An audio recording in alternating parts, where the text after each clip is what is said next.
Your 110 ഒരു call ഉണ്ട്. കോളോ? അതെ, ഇന്റർനാഷണൽ കോൾ. ഇന്റർനാഷണൽ കോളോ? ആര്യ രാജേന്ദ്രൻ നേരിട്ടതിന് സമാനമായ അനുഭവം മാസങ്ങൾക്ക് മുൻപേ ഇതേ ഡ്രൈവറായ യദുവിൽ നിന്ന് തനിക്കും നേരിടേണ്ടി വന്നിട്ടുണ്ടെന്ന് റോഷൻ. ഐഡിയ ഒക്കെ കൊള്ളാം, പക്ഷെ ചെറിയൊരു ട്വിസ്റ്റ് ഉണ്ട്.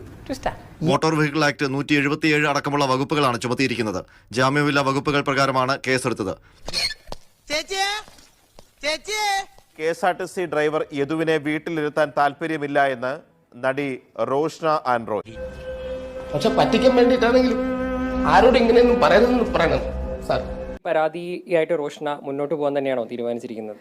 ഇപ്പൊ അങ്ങനെ വിചാരിച്ചിട്ടില്ല ഞാൻ. ഇന്നലെ വരെ ജോസിനെ തല്ലിക്കൊന്നാലേ ഈ നാട് നന്നാവുള്ളൂ എന്ന് പറഞ്ഞു നടന്ന ആളാ. ഇവിടെ ഇതെന്നാ പറ്റിയതാ? ഇപ്പൊ അങ്ങനെ വിചാരിച്ചിട്ടില്ല ഞാൻ.